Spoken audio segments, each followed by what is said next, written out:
Welcome to Secure Your Benefits, your trusted source for clear, honest, and up-to-date information on Social Security and other vital support programs across the United States. Today's topic is one that continues to cause confusion for millions of Americans. What exactly is the difference between Social Security and Supplemental Security Income, also known as SSI? If you've ever wondered whether you qualify for one or both, or if you're simply trying to understand how these two programs work, stay with us. By the end of this video, you'll have a solid understanding of each, how they differ, and why it matters in 2025. Let's start by talking about where each program comes from. Both Social Security and SSI are federal programs managed by the Social Security Administration. That's right, the same government agency handles both. But they're funded very differently, and their goals serve distinct populations. Social Security is primarily a social insurance program. You pay into it through payroll taxes taken out of your paycheck, and in return, you earn credits that eventually entitle you to benefits. These benefits can include retirement income, disability benefits if you become unable to work, or survivor's benefits if you pass away and leave behind family members. SSI, on the other hand, is a need-based program. You don't have to have a work history or pay into the system to receive SSI. It's designed to provide financial assistance to people who are aged, blind, or disabled and who have limited income and resources. So while Social Security is an earned benefit, SSI is a safety net for those who may not have had the chance to contribute to the system but still need support. Now, let's look at how you qualify for each. For Social Security, your eligibility depends on your work history. You earn work credits based on how much money you make and how long you've worked. In 2025, you typically need 40 work credits to qualify for retirement benefits, which usually translates to about 10 years of work. If you're applying for Social Security Disability Insurance, or SSDI, you need a certain number of recent work credits, depending on your age at the time of your disability. These credits serve as proof that you've paid into the system and earned the right to claim benefits. For SSI, work credits are not required at all. Instead, the Social Security Administration looks at your financial situation. If your income and resources fall below specific limits, you may be eligible. In 2025, the federal benefit rate for an individual is $943 per month, and $1,415 for couples, but some states add a supplement. Resources must be under $2,000 for individuals and $3,000 for couples. Certain items like your primary home and car are not counted. So, SSI is more about what you have now, not what you've earned in the past. What about how benefits are calculated?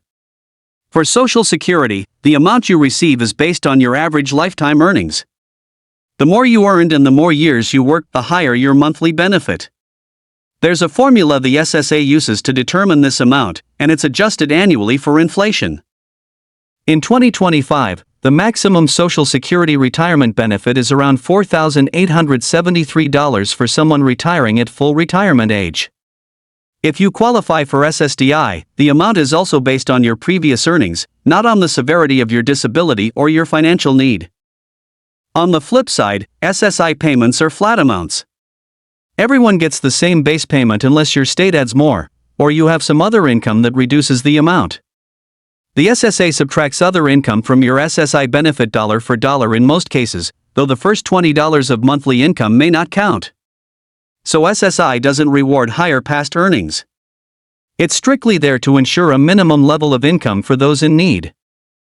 There's also a big difference in how each program treats other income and resources.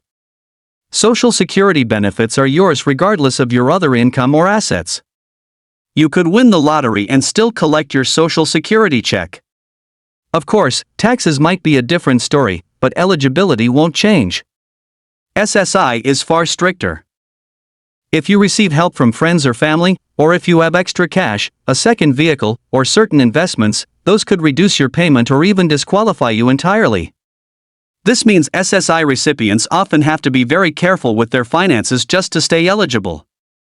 One common question we get on Secure Your Benefits is whether someone can receive both Social Security and SSI. And the answer is yes, but only in certain cases. If your Social Security benefit is low because you didn't work much or earned very little, and you also meet the SSI financial requirements, you may receive both. This is called being dually eligible. Your SSI benefit would be reduced by your Social Security income, but together, it can provide a more livable monthly amount. In many cases, this combination is what helps people stay above the poverty line. Another major difference between the two programs is how long they last and how often they're reviewed. Social Security benefits are pretty stable. Once you qualify, you usually receive benefits for life, unless your condition improves dramatically in the case of disability. SSI, however, is reviewed more often. The SSA will check in to make sure your income and resources are still within limits, and if something changes, your benefit could be reduced or stopped. Healthcare coverage also varies. If you're receiving Social Security benefits and you're over 65 or have been receiving SSDI for 2 years, you automatically qualify for Medicare. Medicare helps cover hospital visits, doctor's visits, and even prescriptions depending on your plan. SSI recipients, by contrast, usually qualify for Medicaid, a state-run program that provides more comprehensive health coverage for low-income individuals. In many states, Medicaid covers services that Medicare does not, like long-term care. However, each state has different rules, and access can vary. Let's talk timing. You can apply for Social Security retirement benefits as early as age 62, though you'll receive a reduced amount compared to waiting until your full retirement age. For SSI, there's no early or late option. You either qualify or you don't, based on your current circumstances, and payments begin after approval. Processing times can vary, but generally, SSI applications are approved more quickly if the applicant clearly meets the disability or financial criteria. You might be wondering what happens after approval. Social Security beneficiaries get a regular monthly payment, usually via direct deposit, and they don't have to check in very often. SSI recipients, on the other hand, may have to provide regular updates about their living situation, financial resources, and any income. This is especially important if someone's circumstances change, for example, if they start working or inherit some money. One thing both programs have in common is that they're both being closely watched by lawmakers. In 2025, there's been renewed interest in reforming both Social Security and SSI to make them more sustainable and accessible. For example, Congress has been discussing options to increase SSI's outdated resource limits, which haven't changed since 1989. Meanwhile, Social Security continues to face long-term funding challenges, and discussions around payroll tax caps and retirement age adjustments are ongoing.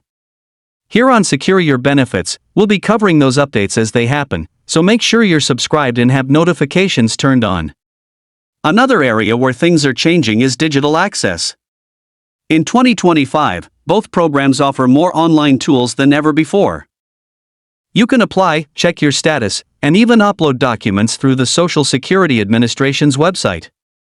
The SSA has also improved phone and video appointment systems to help people who can't easily get to an office.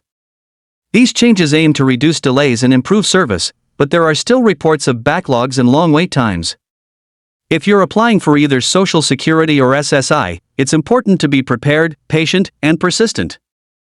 So, what should you do if you're unsure which program you qualify for? That's where Secure Your Benefits comes in. Our goal is to make this complex system easier to understand and less stressful to navigate. If you think you might be eligible for either Social Security or SSI, or both, your first step is to visit the SSA's official website at ssa.gov. There, you can use their benefit eligibility screening tool to get a sense of what you might qualify for. It's free, secure, and available anytime. Remember, knowledge is power when it comes to benefits. The more you understand the rules, the better prepared you'll be to claim what you deserve. Whether you've spent a lifetime working and contributing to Social Security, or you're in need of a helping hand through SSI, you have rights, and you have options. And here at Secure Your Benefits, we're committed to keeping you informed every step of the way. Thank you for watching.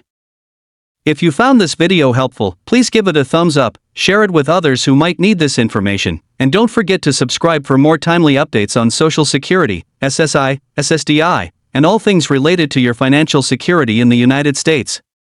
Until next time, take care, stay informed, and keep securing your benefits.